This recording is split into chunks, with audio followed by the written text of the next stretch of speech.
di dalam dunia ini, teman-teman semua, dunia ini dalam kehidupan kita ini ada polanya. Semua ada polanya. Ya, hukum kausalitas itu selalu ada. Kalau orang melakukan A, B, Z, misalnya A, B, C, D, maka yang akan terjadi adalah E, F, G, misalkan begitu. Semua ada polanya.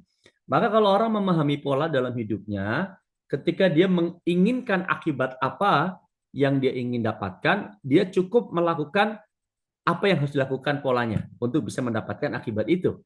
Tapi kalau orang nggak ngerti polanya, ya dia pengen dapat sesuatu, tapi caranya salah, polanya salah, mau sampai jebol sekalipun perutnya misalkan, ya dia tidak akan mendapatkan hal yang dia inginkan selama polanya tidak tepat. Maka sekali lagi ini materi basic tapi penting untuk kita ngerti begitu ya. Dan ini adalah satu pola yang satu materi yang juga menjadi pengingat saya ya. Saya sangat sungguh-sungguh belajar untuk mempraktekkan. Saya bukan orang yang cukup expert untuk mempraktekkan ini. Saya sampaikan kepada teman-teman supaya kita punya sama-sama pengingat ya untuk dijadikan sebagai pola untuk kita bisa membangun bisnis di Volten ini. Baik, kita akan mulai begini, Bapak Ibu. Semua di dunia ada polanya, kan gitu ya. Maka ketika Anda, Bapak Ibu, saat kita mengetahui polanya, kita sudah tahu hasil akhirnya. Contoh sederhana begini. Ketika kita menginginkan menjadi seorang dokter, polanya gimana? Ya, daftar kuliah kedokteran, ya kan, jalani kuliahnya, ya lakukan praktek-prakteknya, kemudian lakukan tugasnya, kemudian koasnya, kemudian skripsinya, endingnya kalau lulus ya jadi dokter. Itu pola, kan begitu ya. Kalau Anda ingin menjadi tentara, polanya harus gimana? Ya daftar dulu, ya kan? Menjadi tentara, ikutin tesnya, itu semua pola. Jadi kalau Anda mengetahui polanya, Anda bakal tahu hasil akhirnya. Atau kita balik. Kalau Anda menginginkan hasil akhirnya apa, Anda harus mengerti polanya. Maka sudah pasti ketika polanya dijalankan, Anda akan sampai di sana. Maka di dunia ini orang-orang hebat itu sebenarnya orang-orang yang ngerti pola, ya mengerti pola kehidupan. Sehingga kadang dia bisa prediksi hasil akhir atau masa depan yang bakal dia dapatkan. Kenapa? Bukan hebat, tapi karena mereka membaca lagi-lagi membaca pola, membaca pattern. Contoh, ya, saya ingin bertanya kepada Anda dan ini cepat-cepatan, ya. Siapkan jari Anda di mesin ketik Anda, ya. Nanti jawabannya Anda ketik di kolom komentar ya. Kalau offline Anda langsung sebutkan, ya. Ini tes IQ sederhana, ya. Ini adalah tentang sebuah pola. Contoh, pertama Anda jawab di kolom komentar semuanya. Kalau beda nggak apa-apa beda, ya. Hasil pemikiran dari diri Anda sendiri. Kita akan mulai pertanyaan Anda yang paling mudah. Yang pertama ini, jika ada angka 1, setelahnya adalah 4, setelahnya adalah 7, setelahnya adalah 10, maka berikutnya angka berapa? Coba Anda tulis di kolom komentar. Ya, jika 1, berikutnya 4, berikutnya 7, berikutnya 10, maka berikutnya berapa? Kita tengok ya. 13, 13, 13, 13. Oh, ada yang 11. Ada yang 11. Ada yang 11. 13, 13, 13, 13, 13. Wis. Oke. Oh, ada yang 11. Bu Timar, Pak Sokarman. Oke, nggak apa-apa. Ya, oke. Ada yang 14. Kang Ruli. Kang Ruli ada yang 14. Oke. Jawaban yang tepat 1, 4, 7, 10, 13. Gitu. Pertanyaannya adalah, Pak, kok yang lain benar ya jawabnya pada 13? Apakah karena mereka hebat? Tidak. Karena mereka tahu polanya. Ya, 1, 4 itu artinya tambah 3. 4 ke 7 artinya tambah 3. 7 ke 10 artinya tambah 3. Oh, maka polanya hitungannya adalah tambah 3, tambah 3, tambah 3, tambah 3. Maka 10 tambah 3 adalah 13. Oke, sekarang sama-sama monyongkan mulutnya dengan katakan, oh, begitu. Jadi kalau Anda tahu pola, ya, maka Anda akan selalu ketemu O-nya. Oh, gitu. Sesuatu menjadi rumit, sesuatu menjadi sulit karena Anda nggak ngerti polanya. Ya kan? Jika ketika orang bisa ngerti, bisa membuktikan, Anda kayak amazing. Padahal nggak amazing. Karena Anda nggak ngerti aja polanya. Oke, kita mainkan yang kedua. Jawab di kolom komentar. Oke, mana tadi? Jika setelah 1 adalah 4, setelah 4 adalah 6, setelah 6 adalah 9, setelah 9 adalah 11, Maka angka berikutnya adalah, oke, ayo, cepat-cepatan.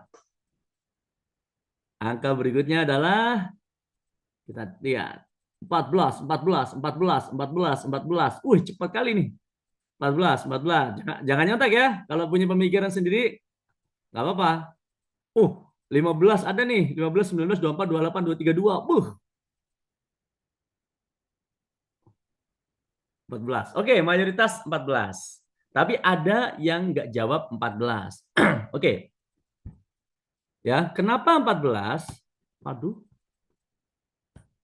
kenapa 14? Anda lihat, 1 ke 4 itu artinya tambah 3, 4 ke 6 itu tambah 2, 6 ke 9 tambah 3, 6, 9 ke 11 itu tambah 2. Oh, polanya tambah 4 tambah 2, tambah 4 tambah 2, tambah 4 tambah 2. Ketika Anda tahu polanya, maka Anda bisa prediksi angka berapa yang bakal keluar. Kan gitu ya.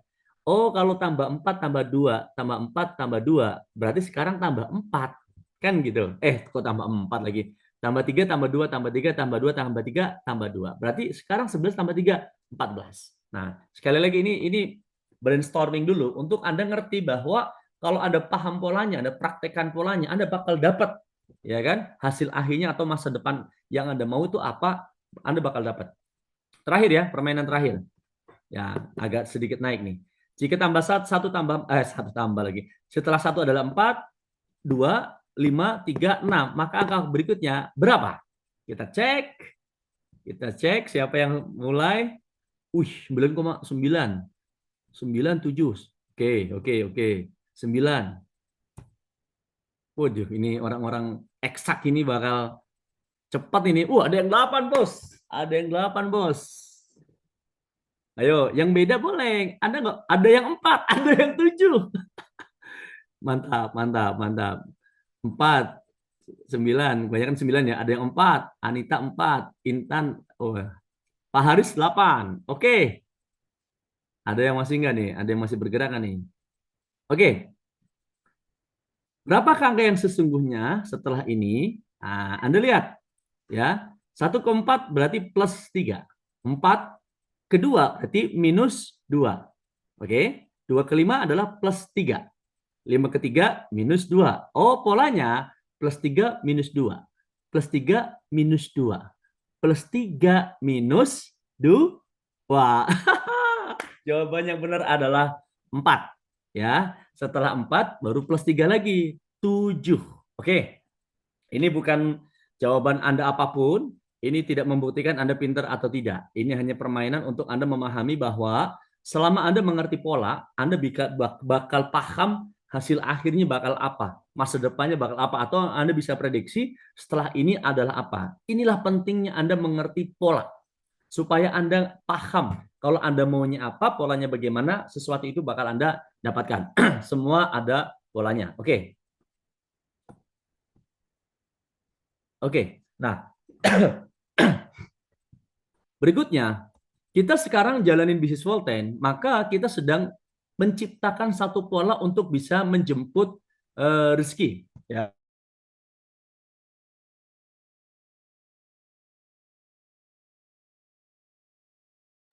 Kita semua sedang ikhtiar di bisnis Volten, itu adalah dalam rangka menjemput rezeki.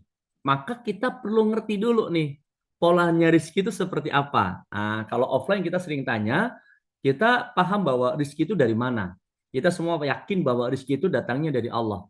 Nah, tapi ketika Anda mengharapkan rezeki, kita yakin datangnya dari Allah, apakah Allah langsung turunkan rezeki itu kepada kita saat kita meminta? Ya kan? Seperti misalkan orang butuh uang 100 juta untuk bayar utangnya. Ya Allah, saya butuh uang 100 juta untuk bayar utang saya. Amin. Jebret. Langsung turun dari langit? Kan tidak. Maka kita ngerti dulu nih, polanya rezeki datang itu seperti apa. Allah yang memberikan rezeki, oke, melalui perantara, ya kan? Perantaranya itu adalah pekerjaan kita. Kepada siapa? Kepada manusia. Ini polanya rezeki turun kepada kita. Allah ngasih rezeki melalui perantara kepada manusia. Nggak ada Allah turunkan rezeki langsung jebret, meskipun kasus-kasus tertentu oke. Tapi secara umum, Anda mencari rezeki adalah ada caranya, ada ikhtiarnya. Kan begitu. Nah, perantaranya itu apa? Bisnis atau pekerjaan dan lain-lain yang Anda lakukan untuk bisa mendapatkan rezeki yang Allah berikan kepada Anda. Nah, Oke, maka Bapak Ibu, kalau kita ngerti Allah yang ngasih rezeki, ya kita tumpuan utamanya jelas hanya kepada Allah, mintanya semua hanya kepada Allah, berharapnya hanya kepada Allah. Ada orang yang selama ini salah, mungkin dulu ya, selama ini salah, dia mengira besar kecilnya rizki, bagus tidaknya rizki itu bergantung jenis pekerjaannya, ya. Sehingga kemudian ada orang yang menghalalkan segala cara untuk bisa mendapatkan pekerjaan itu.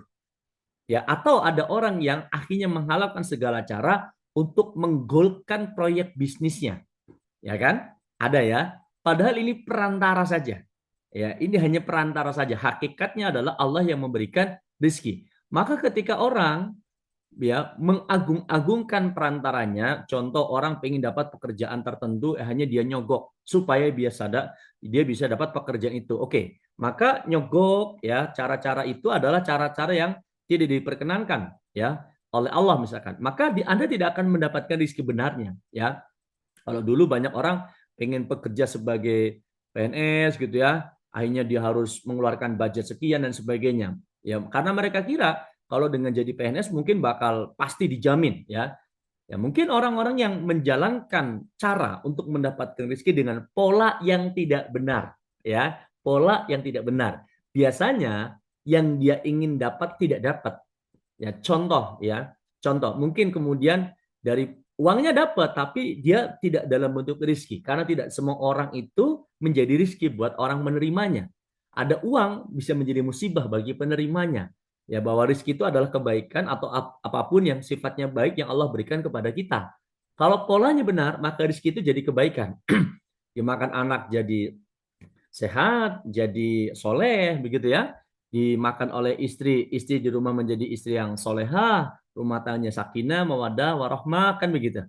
Tapi kalau polanya nggak benar untuk mendapatkan rizki itu, maka rizki itu berubah lagi. Dia bukan jadi kebaikan buat yang menerimanya, ya dia menjadi keburukan bagi yang menerimanya, ya. Dan itu sudah banyak contoh-contohnya di banyak media sosial. Oke, maka dalam konsep ini kita mengerti bahwa rezeki itu Allah yang memberi. Maka kita hanya berharap dan meminta kepada Allah. Jadi saat Anda ingin mendapatkan rezeki, pertama minta sama Allah. Ya, contoh Anda sekarang apa kendaraan yang sedang Anda pakai sekarang? Oh, kita sedang pakai kendaraan Volten. Kita yakini dulu ya, Volten adalah kendaraan saja. Cara kita menjemput rezeki yang Allah bakal berikan kepada kita. Maka yang pertama, Anda harus menjalankan bisnis ini dengan pola yang benar. Ya, pola yang Allah kehendaki, pola yang Allah inginkan. Karena kalau tidak, sudah pasti Anda akan membuat pola rezeki itu berantakan sehingga yang Anda terima bukan rezeki. Mungkin ya levelnya mungkin Anda sampai nanti Royal Entrepreneur. Mungkin angkanya tetap masuk rekening sekian puluh sekian ratus juta mungkin. Tapi kalau polanya nggak benar, ya ngambil hak orang misalkan, mendolimi orang dan sebagainya, begitu yang menipu dan sebagainya, Anda tidak akan mendapatkan rezekinya, ya kan? Angkanya mungkin dapat tapi rezekinya nggak dapat. Karena apa? Polanya Anda rusak. Nah, itu dia ya. Maka yang pertama, Anda kalau mau jalankan bisnis Volten, pertama minta dulu sama Allah, ya Rob, ya Anda jadikan Volten sebagai jalan rizki, maka memintalah kepada Allah rizki yang halal, yang berkah, yang baik, yang Allah ridhoi melalui bisnis Volten. Ya, maka orang yang menjalankan pola rizki dengan baik, saat dia ingin menjalankan, yang pertama Allah dulu, minta dulu sama Allah, karena Allah yang maha menyediakan dan maha memberi rizki. Ya, Volten adalah perantaranya, maka Anda jalanilah bisnis Volten. Dalam prosesnya kemudian rezeki yang Anda harap, rezeki yang Anda cari, rezeki yang Anda kejar belum Anda dapetin. Sabar, Allah lagi balik lagi, ya. Balik lagi ke Allah karena Allah yang Maha memberi. Mungkin Allah masih tahan rezeki kita mungkin karena kita lagi diuji atau mungkin kita lagi ya bayar dosa-dosa kita yang kemarin ya. Mungkin karena Allah senang dengan rintihan doa-doa malam kita karena kita merengek-rengek meminta rizki, Allah lagi aja. Kemudian begitu Allah kasih, ya kembali lagi bersyukur kepada Allah, Allah terus. Maka pola orang yang betul ketika dia sedang mengejar rizki, yang pertama saat mengejar rizki ya Allah dulu, minta dulu sama Allah. Saat menjalankannya, ya Allah lagi. Kalau ditolak, kalau gagal, sabar, ya Allah jadikan ini menjadi tabungan, amal soleh, ketika Anda mencari nafkah untuk keluarga, ya, mencari nafkah untuk Anda bisa bayar hutang-hutang Anda, ya, itu adalah amal soleh Anda. Allah lagi, minta sama Allah. Begitu Allah kasih rezekinya, ya Allah terus bersyukur kepada Allah dan sebagainya. Nah, ini pola rezeki.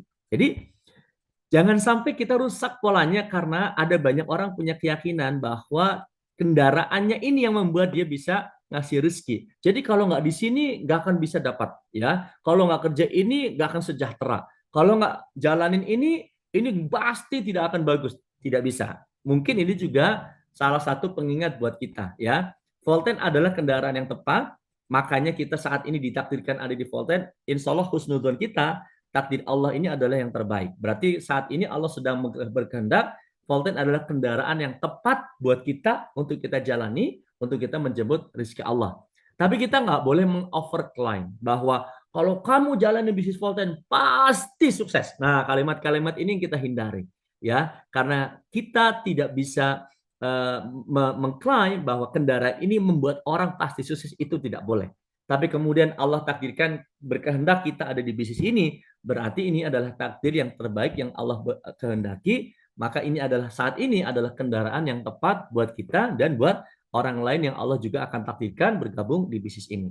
Ini pola rezeki. Jangan rusak polanya, maka akan rusak hasilnya. Ya, kalau perantaranya Anda rusak, ya tidak sesuai dengan kehendak Allah, maka hasilnya rezekinya juga akan rusak. Oke, ini pola rezeki.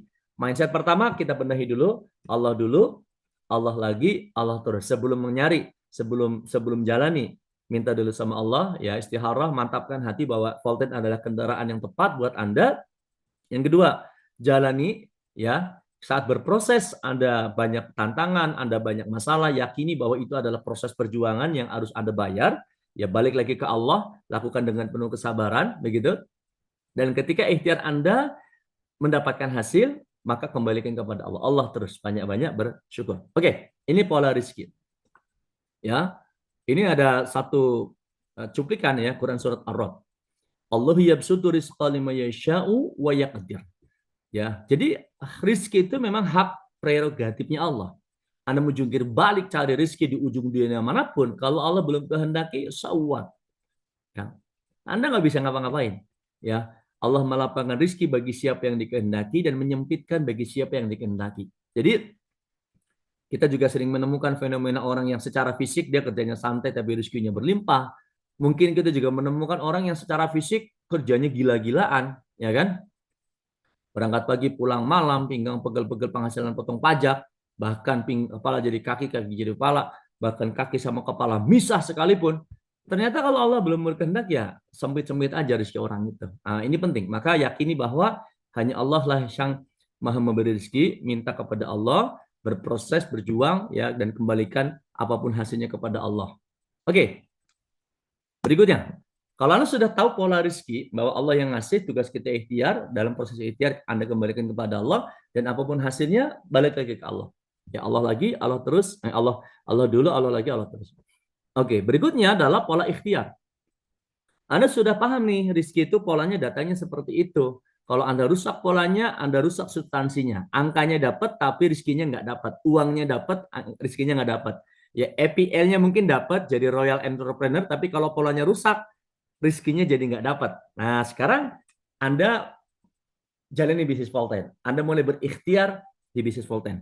Nah, saat Anda berikhtiar, ada polanya Anda berikhtiar. Setiap ikhtiar yang Anda lakukan, tindakan yang Anda lakukan, ya, akan selalu diiringi oleh energi yang mengiringi Anda.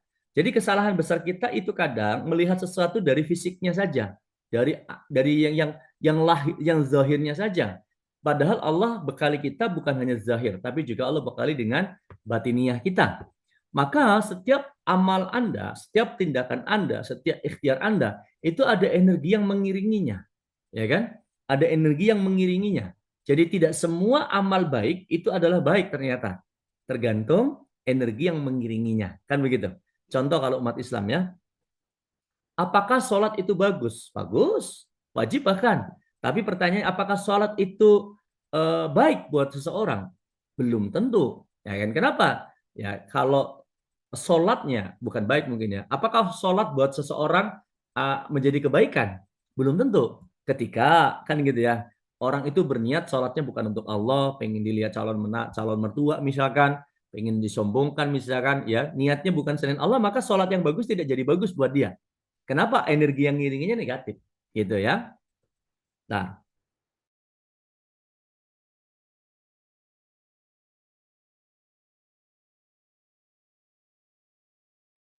nah sekarang ketika Anda melakukan ikhtiar, ada pola yang akan Anda keluarkan, ya. Ada dua jenis energi yang bakal Anda keluarkan. Yang pertama, ketika ada ikhtiar, misalkan ikhtiar Anda pasti presentasi. Anda keluar rumah mau presentasi. Nah, saat Anda presentasi, ini ada dua jenis energi yang akan keluar. Dua energi ini kemungkinan bakal ada dalam diri Anda. Yang pertama energi positif, yang kedua energi negatif. Energi positif itu epos, energi negatif itu enak, ya, enak. Energi positif contoh, Anda ketemu dengan orang yang lagi sakit. Nah, ketika mungkin tetangga, Pak, jualan produk Volten ya, itu kebetulan tetangga saya lagi ada yang kena diabetes, bisa dibantu enggak? Ketika Anda ketemu orang diabetes, misalkan, cek energi dalam hati Anda. Kalau Anda bilang, aha, orang diabetes nih lumayan nih, kan gitu ya, satu paket nih, dapat untung nih, dan sebagainya, dan Anda datang ke orang itu, energi yang mengiringi Anda adalah ingin memanfaatkan orang sakit untuk mendapatkan profit, maka Anda sebenarnya ya sedang menabung energi negatif. Ya kan? Karena orientasi Anda negatif, memanfaatkan orang sakit. Tapi ketika Anda datang ke orang itu dengan niatan bismillah pengen membantu, maka sedang Anda lakukan adalah tabungan energi positif. Karena teori dalam kalau referensi saya sebagai muslim, teorinya sederhana. Wa may ya'mal mithqala dzarratin khairan yarah. Wa may ya'mal mithqala dzarratin syarran yarah. Jadi semua itu adalah akibat dari diri kita. Dan yang dihitung sebenarnya bukan sekedar amalnya, tapi energi yang mengiringi amal-amal itu. Nah, contoh tadi, apakah presentasi itu baik? Baik. Mengedukasi orang jadi sehat itu baik. Cuma apakah bagus untuk diri Anda? Belum tentu. Kan begitu. Ketika presentasi diniati dengan bismillah ingin membantu orang, ya kan? Maka yang sedang Anda lakukan menabung tabungan energi baik. Jadi wa may ya'mal mithqala dzarrah, sekalipun itu kecil, ya kan? Tapi kalau niatnya benar, lempeng nih dia punya cara, lempeng dia punya niat, maka dia akan jadi tabungan. Kapanpun pasti Allah bakal balas kebaikan itu. Itu pasti. Bahkan cara Allah membalas bahkan tidak sama dengan yang Anda lakukan. Allah tuh membalas berkali-kali lipat dari apa yang kita lakukan, ya kan? Yang kedua, ada orang presentasi sama presentasi, tapi hatinya ingin manfaatin, energinya negatif. Maka Bapak Ibu, jangan bangga dulu. Kita udah, wah Pak, saya udah banyak presentasi Pak. Dari ujung kulon ke ujung timur Pak. Saya presentasi dari bangun pagi, sholat subuh, sampai ke malam. Orang mau tahajud, saya baru pulang Pak. Tapi kok nggak berhasil-berhasil? Oke, kita cek dulu. Apakah presentasi yang kita lakukan selama ini menabung energi positif atau menabung energi negatif? Jangan-jangan selama ini kita presentasi menabung energi negatif. Wah Pak, saya punya tim itu banyak sekali Pak, ya kan? Tapi kok saya nggak sukses-sukses? Ntar dulu, ketika Anda punya tim, Anda punya energi apa kepada tim Anda? Apakah energinya memanfaatkan? Ketika tim Anda punya kesalahan, kemudian Anda ngejudge dia gitu ya, yang negatif-negatif, atau bahkan ngomongin dia kepada orang lain, misalkan begitu yang negatif-negatif, maka bisa jadi amanah yang Allah berikan berupa tim yang jumlahnya banyak itu, sebenarnya Anda nggak nabung energi positif, Anda nabungnya energi negatif. Maka jangan salah kalau kemudian masa depan yang kita dapat bukan kebaikan, bukan masa depan yang baik. Kenapa? Karena tabungan yang kita lakukan selama kita jalanin bisnis Volten, itu tabungan energinya tabungan energi negatif. Nah, ini kita cek dulu. Jadi bukan sekedar jumlah presentasinya, tapi energi yang mengiringi presentasi itu. Ini penting teman-teman semua ya. Karena di industri ini saya banyak menemukan orang yang udah jago presentasi, jago gitu ya, kemudian kerja kerasnya udah nggak kurang, tapi begitu belasan tahun jalanin bisnis ini, ya kan, bahkan kemudian yang terjadi aset nggak punya, penghasilan nggak ada, bahkan akhirnya bangkrut total dan sebagainya. Ini salah satunya selama dia jalankan bisnis ini mungkin yang dia bangun adalah, yang dia kumpulkan adalah energi negatif. Maka yang Allah balas bukan kumpulan kebaikan, tapi bisa jadi adalah kumpulan keburukan. Ya, orang menanam kebaikan pasti ya energinya positif, yang melakukan kejahatan energinya negatif, dan semuanya akan dikembalikan kepada Anda, ya, kepada kita semua. Oke, baik. Nah, ini dia. Surat Al-Isra ayat 7 referensinya. In ahsantum li anfusikum wa in asatum falaha. Jika kamu berbuat baik, berarti kamu berbuat baik untuk dirimu sendiri. Jika berbuat jahat, maka kejahatan itu juga untuk dirimu sendiri. Ya, jadi teman-teman semua, ini penting. Mungkin Anda secara teknis diajari cara presentasi, ayo open market lah, presentasi lah, tawarkan lah, bla bla bla bla bla bla. Kami sebagai upline, sebagai mentor hanya bisa sebatas mengajari yang nampak saja. Caranya, ilmu voltenya, metoxiflavonya, teknik sebagainya. Tapi urusan hati, bagaimana Anda memiliki niat, bagaimana Anda memiliki energi baik kepada tim, bagaimana Anda membawa energi baik kepada konsumen-konsumen Anda, itu kita nggak bisa kontrol. Itu adalah pekerjaan pribadi. Karena maka bisa jadi ilmunya sama, cara prakteknya sama, hasilnya bakal berbeda. Kenapa? Karena isi hati orang kita nggak pernah tahu. Makanya kita memang harus mendesain, kalau Anda di Volten, Anda mau berhasil di bisnis ini, Anda harus benar-benar desain pikiran Anda, punya pikiran positif, ya, yang sering saya ulang-ulang, positive thinking, positive feeling, positif respon. Karena positif itu yang akan akumulasi menjadi masa depan yang positif. Oke, pola rezeki kita tahu Allah dulu, Allah lagi, Allah terus. Pola ikhtiar, ya, ada epos, ada enak. Fokus kita menabung epos, energi positif, ya. Presentasi mungkin ada pas Anda dapat kabar ada saudara teman yang stroke atau diabetes, ada, wah lumayan nih omset, kan begitu ya. Oke, nggak apa-apa, itu manusiawi, ya, itu manusiawi. Muncul keinginan manusiawinya itu normal. Tapi ini nggak boleh Anda bawa terus sampai ketemu orang itu. Anda harus bunuh dia dengan banyak-banyak istighfar dan bismillah. Anda meluruskan niat bahwa Anda melakukan ini salah satunya adalah ingin membantu orang. Kalau Anda mungkin open market misalkan, keluar dari rumah bismillah, ikhtiar Anda adalah cari nafkah untuk keluarga. Jadi memang niat ini harus kita kontrol. Itulah kenapa di grup kita, ya, kita budayakan minimal-minimalnya satu hari, minimal-minimalnya 100 kali istighfar. Kenapa? Supaya kita nggak rubah niat. Ya, kita benar-benar perbaiki niat senantiasa. Oke, pola rezeki, pola ikhtiar.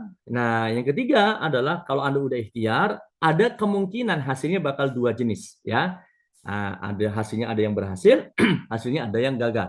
Manakah yang baik untuk kita? Hasilnya baik, berhasil, sukses, atau gagal? Oke, ini yang kita sebut pola keadaan. Keadaan apa yang Anda bakal temui saat Anda presentasi? Contoh, ya, Anda presentasi jauh-jauh open market dari Bandung misalkan ke Kalimantan, ya, atau ke Banten, ya. Wah, dengan semangat Anda udah telepon orang gitu ya, dari Bandung mau ke Banten, katanya ada mau datang misalkan 20, sampai sana zong misalkan gitu ya. Orangnya nggak datang atau datang tapi dia nggak bergabung, kan begitu, ya. Maka keadaannya saat Anda ikhtiar, keadaannya adalah Anda gagal. Gagal mendatangkan orang, gagal menjoinkan orang. Itu keadaannya. Apakah itu baik buat Anda? Nanti kita lihat, ya. Atau Anda benar-benar menyiapkan dari Bandung, orangnya ditelepon, 20 orang mau datang, benar-benar 20-nya datang dan 20-nya closing semua. Apakah itu baik buat Anda? Ya kan? Kita lihat nanti, belum tentu. Maka pola keadaan ini bergantung responnya. Ketika Anda gagal, ini kemungkinan pertama nih dalam setiap akhir Anda. Kalau Anda baru memulai, akan mungkin Anda menemukan 80% tindakan Anda itu gagal. Dari 10 presentasi, 8 ditolak. Dari open market gitu ya, Anda jauh-jauh keluar kota, orangnya nggak bisa ditemui. Itu biasa, kita nikmati itu. Ya, Anda sudah undang, datang orang, misalkan ya berapa kali kita mengalami itu. Kita janjian, ada event di luar kota, kita telepon, prospekan kita bisa datang, akhirnya kita bela-bela ini dari Bandung datang ke kota itu. Pas di kota itu, saya berapa kali mengalami, pas di kota itu orangnya itu nggak bisa dihubungin. Lucu, orangnya nggak bisa dihubungin, akhirnya kita zong. Sampai kota itu orang undangan kita nggak datang, orangnya nggak datang. Kita sebut itu adalah gagal. Oke? Maka apakah gagal itu buruk buat kita? Oh, belum tentu. Karena setiap gagal, dalam keadaan gagal, ada dua jenis respon yang bakal keluar dari diri kita. Yang pertama, kita bisa kecewa. Waduh Pak, saya sakit hati Pak. Ya orang diundang, saya jauh-jauh naik mobil, naik motor. Nih orang diundang nggak datang. Sakit hati Pak. Mudah-mudahan Allah balas. Itu namanya kecewa. Ya, sayang banget ya, sayang banget. Artinya apa? Anda gagal secara lahiriah, Anda juga bakal gagal secara batiniah. Kegagalan Anda tidak menjadi tabungan energi positif untuk masa depan karena Anda mengeluarkan kecewa, karena kecewa itu adalah energinya negatif. Atau kalau Anda gagal, Anda sabar. Maka Anda bilang, wah Pak, orangnya nggak hadir nih. Mungkin memang ini yang terbaik. Bisa jadi kalau dia hadir, mungkin bisa jadi akan mendatangkan satu masalah, ketidakmaslahatan. Ya, Anda sabar, Anda yakini bahwa ini adalah yang terbaik dari Allah, maka sabar itu Anda bisa tetap senyum, Anda tetap bisa happy, Anda yakini itu adalah yang terbaik buat Anda, takdir yang telah terbaik Allah takdirkan, maka sabar itu adalah energinya positif. Maka gagal ini Bapak Ibu akan menjadi tabungan energi positif buat Anda. Anda tabung itu energi positif Anda. Ya, semakin banyak Anda gagal, semakin sering Anda sabar, semakin banyak tabungannya. Makanya kenapa sih Pak orang yang kerja keras itu lebih cepat suksesnya? Tidak selalu orang yang kerja keras, tapi orang yang kerja keras ketika menemui kegagalan dia bersabar, tabungan energi positifnya banyak sehingga jackpotnya cepat keluar, kesuksesannya cepat dia dapetin. Tapi kalau nggak berjuang-berjuang ya dia nggak numpulin energi apapun, ya kan? Ini penting. Atau Pak, kalau saya ikhtiar berhasil gimana Pak? Ya, saya udah janji Pak mau presentasi, ya kan? Jauh-jauh kemudian saya datang, begitu saya presentasi, orang itu join Pak, langsung 10 paket. Misalkan begitu. Sukses. Apakah itu baik buat kita? Belum tentu. Secara lahiriah mungkin itu baik. Anda langsung dapat profit, gitu ya. Tetapi secara energi ya tergantung. Kalau Anda bisa closing, ikhtiar Anda berhasil, kemudian Anda syukur kembalikan kepada Allah, banyak-banyak bersyukur ya. Alhamdulillah Anda ucapkan bersyukur kepada Allah ya, dan bentuk rasa syukur Anda juga Anda berinfak, bersedekah dan sebagainya Bapak Ibu, maka Anda kesuksesan itu lahirnya dapat, ya, kemudian esensinya, energinya juga dapat. Maka ini akan jadi tabungan kebaikan untuk masa depan Anda. Tapi jika syukur Anda takabur, Anda kufur, Anda ngerasa berhasilnya Anda karena kehebatan Anda, karena kemampuan Anda, ya, mengolah kata-kata dan sebagainya, maka kesuksesan itu tidak berdampak pada tabungan energi positif. Gitu ya. Jadi apapun sebenarnya buat kita itu baik. Mau gagal, mau sukses, itu baik. Tergantung tabungan apa yang bakal Anda simpan. Kalau gagal Anda sabar, tabungannya positif, dia akan terakumulasi menjadi masa depan yang sukses, ya, yang positif. Kalau sukses Anda bersyukur juga sama, dia akan terakumulasi menjadi tabungan energi positif. Nah, bagaimana caranya Pak Novan? Supaya saya setiap gagal bersabar, setiap sukses bersyukur. Ini orang orang yang sabar dan syukur di antara keduanya ada, ini adalah ciri orang-orang yang beriman. Jadi kalau Anda ikhtiar, Anda gagal, Anda nggak sabar, itu bisa Anda bisa introspeksi keimanan Anda, ya. Jangan-jangan setipis tisu ya keimanan kita. Kita banyak istighfar. Kalau kita setiap takdir yang telah Allah tetapkan yang nggak suka kita kecewa, yang nggak suka kita marah-marah, begitu ya, nggak sabar, maka jangan-jangan keimanan kita perlu kita pertanyakan ya. Kalau sukses kita ngerasa kita yang mampu, kita yang hebat, kita nggak bersyukur sama Allah, nggak kembalikan kepada Allah, itu adalah alat ukur keimanan kita. Karena sesungguhnya ya Rasulullah pernah bilang, sungguh indah akhlak orang yang beriman. Ketika dikasih anugerah dia bersabar, ketika dikasih musibah dia bersyukur. Ini kita cek ya, apakah ada pada diri. Jadi setelah ini teman-teman kita nggak ada lagi cerita ya Anda ikhtiar maksimal hasilnya nggak dapat kemudian Anda kecewa. Nggak ada lagi judul kecewa kita di bisnis ini. Tugas kita ikhtiar ya kan, gagal sabar, berhasil syukur. Nggak ada lagi kata-kata negatif. Kenapa? Karena jangan sampai Anda double rugi. Sudahlah orang nggak closing, sudahlah Anda kecewa. Lahiriahnya nggak dapat ya, batiniah ada nggak dapat, energinya nggak dapat, double rugi ya. Yang bagus bagaimana ya, Anda sabar, kalau Anda gagal sabar minimal Anda nabung satu, tapi kalau Anda sukses lahirnya dapat, kemudian Anda bersyukur kembalikan ke Allah, double lagi dia rasa energi positifnya. Ini yang kemudian akan berakumulasi menjadi kehidupan yang positif di masa depan. Oke. Bapak Ibu, tentu Anda akan melewati banyak ujian ya dalam hidup ini, ya termasuk Anda jalankan bisnis full-time. Ya karena ini sudah menjadi qadarullah, sudah menjadi ketetapan Allah bahwa kita semua juga pasti akan diuji ya. Ini salah satu contoh referensinya Al-Baqarah 155 ya. Walanabluwannakum bisyai'im minal khaufi wal ju' wa naqsim minal amwali wal anfusi wath thamarat wa basyiris sabirin. Dan pasti kami akan menguji kamu dengan sedikit ketakutan, kelaparan, kekurangan harta, jiwa, dan buah-buahan. Dan sampaikanlah kabar gembira kepada orang-orang yang bersabar. Ya, mudah-mudahan kita digolongkan oleh Allah menjadi orang-orang yang bersabar. Ya Bapak Ibu semua, apapun keadaannya kita sabar. Ketemu tim ya, tim kita Anda kedapat downline-downline-nya Masya Allah ngerepotin banget. Dikit-dikit apa yang udah ngerepotin, paling banyak protes pula. Ya kan? Paling banyak protes pula, dikit-dikit nelpon pula ganggu Anda.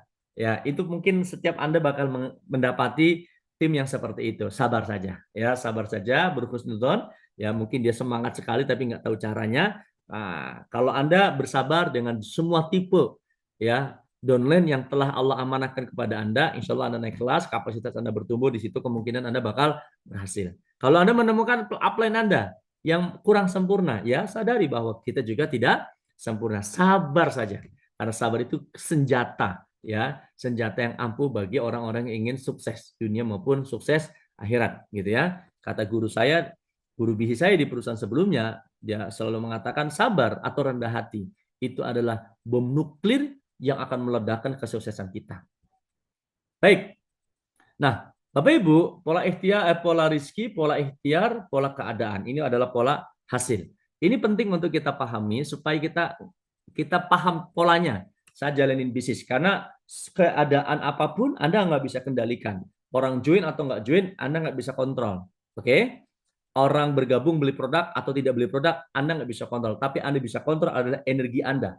Ya, Anda dengan keadaan apapun, Anda selalu bisa menabung energi positif untuk bisa menjadi tabungan masa depan Anda. Karena Anda yakin ya wa may ya'mal mithqala dzarratin khairan. Semua kebaikan pasti Allah balas. Maka kebaikan itu berawal dari mana? Salah satunya adalah amalannya baik, niatannya baik, dia akan jadi kebaikan.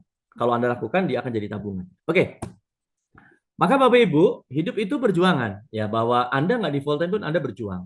Ya kan? Di Volten sama, kita berjuang. Cuma enaknya kalau di Volten kita berjuangnya bareng-bareng. Kan begitu ya. Nah, ketika Anda berjuang, sukses atau dari gagal itu keputusan. Anda jalanin bisnis Volten, Anda mau sukses atau Anda mau gagal, itu keputusan. Kalau Anda jalanin bisnis Volten, Anda tidak berhenti sampai Anda berhasil, ya keputusan Anda. Tapi kalau Anda, saya kalah deh, capek deh, saya capek, ditolak, saya capek, saya kecewa, nggak berhasil-berhasil, dan sebagainya, ya keputusan Anda. Maka Anda berhenti sebelum Anda sukses, itu keputusan Anda. Gagal itu keputusan Anda. Ya, maka Anda pilih mana nih rencananya, ya, di bisnis Volten. Anda sudah bismillah ditakdirkan sama Allah ada di bisnis ini, ya kan? Kemudian Anda pilih apa? Pilih bismillah, jalanin bisnis ini, memilih untuk jalani sampai berhasil, atau lah Pak kalau nanti saya udah 2 tahun atau 1 tahun saya jalanin Volten gak berhasil-berhasil, udahlah Pak saya mulai berhenti saja, saya memilih jadi orang gagal saja. Saya mau tanya sama Anda, planning Anda jalan bisnis Volten, bismillah, Anda putuskan untuk memilih jalanin bisnis ini sampai sukses, ya kan? Entah kapan setiap orang jatahnya berbeda-beda karena tabungannya kita nggak pernah tahu, atau Anda berencana kalau 1 tahun Anda nggak berhasil, Anda memutuskan untuk menjadi orang gagal di bisnis Volten. Saya pengen tahu jawaban Anda lewat apa? Lewat kolom komentar ya. Kita cek. Anda pilih sukses, memutuskan untuk sukses atau memutuskan untuk gagal di bisnis Volten. Saya mau cek kolom komentarnya. Nah, ini dia. Mana di kolom komentarnya? Set. Suaranya kadang sukses kalau mencoba ingin sukses. Nggak usah pengen coba. Sukses pilihan. Itu keputusan. Bismillah. Ya kan? Bismillah. Nanti kita akan bahas setelah ini sukses itu yang kayak gimana. Gitu ya. Sukses besar. Sukses dunia akhirat. Amin. Ya Rob. Sukses besar. Oke. Amin. Amin. Amin. Amin. Pak Yusuf, Pak Anda, Pak Agus. Kang Ruli. Pantang mundur sebelum sukses. Lahir batin. Amin. Bismillah.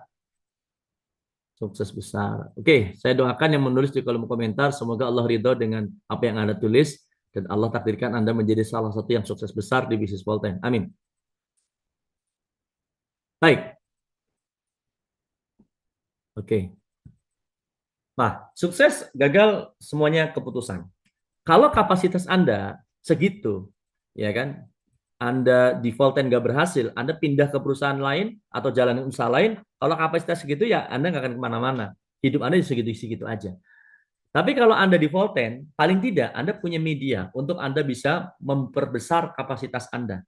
Paling tidak secara berjamaah ada yang selalu ngingetin Anda. Kalau Anda belok, kalau Anda negatif, itu ada. Makanya kesempatan kita berhasil di bisnis Volten itu lebih tinggi. Kenapa? Karena kita punya lingkungan. Karena kita punya komunitas yang menjaga kita tetap positif dan menjaga kita terus bertumbuh. Ini yang paling menarik. Oke, bahagia atau sengsara adalah pilihan. Jadi kalau Anda sudah putuskan siap berjuang dan kemudian Anda putuskan untuk memilih sukses, artinya Anda tidak berhenti sebelum Anda berhasil, maka proses menjalani perjuangan itu ada dua cara. Anda menjalannya dengan penuh kebahagiaan, ya, atau Anda menjalannya dengan kesengsaraan. Itu adalah pilihan Anda. Ini adalah batiniah Anda yang meresponnya, ya. Batiniah Anda yang meresponnya. Kalau Anda mengelola hati ini dengan benar, maka apapun keadaan yang Anda temui dalam proses perjuangan di bisnis Volten, maka Anda akan jalaninya dengan enjoy saja, bahagia saja. Oke, nah maka teman-teman semua kita pasti ingin menjalani bisnis dengan kebahagiaan karena muara dari kesuksesan adalah kebahagiaan. Ya, Anda lihat tadi bahagia atau sengsara pilihan, maka kita memilih untuk bahagia, ya kan? Karena kita berpikir bahwa perjuangan yang kita lakukan itu kita ingin mendapatkan kebahagiaan, ya. Maka semua kita berdoa yang muslim itu fid dunya hasanah wa fil akhirati hasanah. Kita benar-benar sedang ingin mencapai kebahagiaan. Orang beranggapan bahwa bahagia itu kalau udah sampai berhasil, kalau udah sukses, kalau udah kaya itu bakal bahagia. Oh tidak, ya tidak. Anda bisa bahagia, Anda putuskan saat Anda baru memulai. Ya, baru memulai Anda bisa bahagia. Nah ini penting teman-teman semua. Konsep ini yang harus kita paham. Jadi kalau Anda sudah putuskan, Bismillah ya, Volten telah Allah takdirkan menjadi pilihan untuk saya, ya pilihan yang tepat, kendaraan bisnis yang tepat untuk saya, maka Bismillah saya akan siap berjuang di bisnis Volten dan saya memilih untuk sukses, maka saya putuskan tidak akan berhenti sebelum berhasil dan saya akan jalani prosesnya dengan cara yang bahagia. Ini penting, ini penting ya. Kenapa? Karena pada dasarnya ya, pahamilah bahwa jika sukses adalah bahagia, kan orang ingin sukses supaya bahagia. Maka jika Anda tidak bahagia berarti gagal. Jadi Anda belum dapat kesuksesannya, udah gagal dari awal. Ya kan? Jadi bagaimana Anda harus melatih diri dari awal untuk menjalani bisnis ini dengan cara-cara bahagia, ya, dengan cara yang bahagia, dengan hati yang bahagia. Anda bersahabat dengan masalah, ya, Anda berdamai dengan badai, ya kan? Anda berinteraksi dengan sesama dengan hati yang tulus dan sebagainya. Ini penting.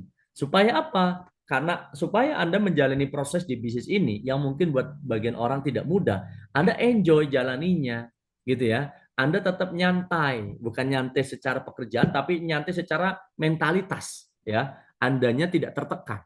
Oke, mungkin target membuat Anda tertekan, pikiran Anda tertekan, mungkin arahan-arahan upline membuat Anda mungkin sedikit pusing, tapi Anda harus mampu menyikapi proses itu dengan rasa bahagia. Ini penting, ya. Bagaimana konsep bahagia dalam bekerja? Nah, orang-orang yang bisa menciptakan emosi bahagia dalam hatinya saat dia bekerja karena dia memenuhi unsur ini, teman-teman. Yang pertama biasanya niatnya benar, niatnya murni, ya. Niatnya lillahi ta'ala, niatnya benar. Kalau Anda berjuang ya niat karena Allah ingin bahagian anak istri, niat karena Allah karena ingin memberikan nafkah yang terbaik dan sebagainya. Niatnya betul. Kalau niat yang betul ketemu dengan amalan ya, amalannya produktif maksimal ya. Anda lakukan ini bisnis ini setiap hari, Anda selalu berpikir apalagi ya programnya, kemana lagi ya, siapa lagi, Anda produktif. Niat yang murni ketemu amal yang produktif dan Anda ikhlas, ya ini membuat Anda akan bahagia, tenang ya. Kemudian Anda udah maksimal ikhtiar, kemudian Anda tahu bahwa hasil bukan di tangan Anda. Anda tawakal. Setelah ikhtiar Anda tawakal. Pasti Anda akan menemukan perasaan puas, ya. Anda capek dari pagi sampai sore, Anda sudah ikhtiar maksimal, ya, dengan cara yang benar, dengan niatan yang benar, dan Anda hasil akhirnya Anda pasrahkan kepada Allah, pasti Anda akan menemukan perasaan yang puas, ya. Niat yang murni bertemu dengan tawakal kepada Allah, dia akan menemukan ketenangan. Kombinasi dari niat yang baik, amalan produktif, dan tawakal kepada Allah, ini emosi yang akan muncul adalah emosi bahagia. Nah, kita ngelatih ini teman-teman, jalanin bisnis Volten. Setiap mau keluar rumah, setiap mau ketemu orang, niat ini harus dibenerin. Ya, yang kedua, do the best. Lakukan amalan-amalan yang terbaik yang bisa Anda lakukan. Ya, kemudian apapun hasilnya, Anda pasrahkan kepada Allah. Maka tiga kombinasi ini akan memunculkan energi positif, energi keikhlasan, kepuasan, ketenangan, dan itu intinya adalah kebahagiaan yang Anda bakal dapatkan. Nah, ini konsepnya. Bahagia dulu, baru sukses, bukan sukses dulu, baru bahagia. Maka ketika Anda bisa memahami jalanan bisnis ini ya dengan rasa bahagia, ya, Anda sudah menang dulu, Anda sudah sukses duluan. Maka saya bisa lihat orang-orang yang bakal berhasil di bisnis ini atau tidak, polanya saya udah ngerti, ya kan? Kalau orang dijalanin bisnis ini, bawaannya nggak bahagia, bawaannya komplain melulu, protes sama upline melulu, nyalahin orang melulu, gitu ya, nyalahin orang, protes dan sebagainya, semua energi negatif ada pada dia, ngomongin orang melulu, ketidaksempurnaan selalu dimunculkan dan sebagainya, dia nggak happy jalanin bisnis ini. Energinya kelihatan tuh dari pancaran wajahnya kelihatan, mukanya masam, muram, nggak kurang senyum, begitu. Itu energinya negatif. Orang itu jalanin bisnis ini tidak enjoy. Biasanya sulit orang seperti itu bisa berhasil di bisnis ini. Tapi kalau orang jalanin bisnis Volten, enjoy aja dia. Sepertinya orang tuh nggak punya masalah, padahal di antara yang lain bisa jadi dia yang paling bermasalah hidupnya. Orang nggak tahu kalau rumah tangganya begini, misalkan gitu ya. Orang nggak tahu kalau dia lagi diuji oleh orang tuanya, misalkan. Orang nggak tahu kalau dia di pekerjaannya lagi ada masalah besar dan sebagainya. Tapi jalanin bisnisnya dia enjoy bahagia, nyaman, tenang karena pikiran positif, hati positif, respon positif. Kalau orang jalani bisnis ini dengan energi positif, Anda bisa ngerasain lah orang-orang Volten yang begitu. Dia pasti akan tumbuh di bisnis ini. Ya, maka Bapak Ibu, bukan Anda nunggu sukses baru Anda akan bisa bahagia. Justru Anda kondisikan hati Anda dulu untuk bisa enjoy dengan bisnis ini, berdamai dengan semua tantangan di bisnis ini. Anda bahagia dulu di bisnis ini, justru kebahagiaan itu, energi positif itu yang akan mendorong Anda menuju ke kesuksesan. Bukan Anda harus stres, Anda harus sedih, Anda harus protes, komplain, dan sebagainya. Semua energi negatif kumpul sehingga Anda nggak happy. Bukan itu yang membuat Anda bisa bahagia. Ya, tekanan itu pasti di dalam bisnis. Ya, masalah itu pasti ada di dalam bisnis. Ya kan, problem itu pasti Anda akan temui. Tapi ketika Anda mampu mengelola energi itu tetap positif, ya, tetap enjoy, tetap bisa bahagia, Anda bisa lewati semua hal-hal buruk yang Anda temui di bisnis ini dengan perasaan yang positif. Maka itulah yang akan membuat masa depan kita jauh lebih baik, lebih positif. Alhamdulillah.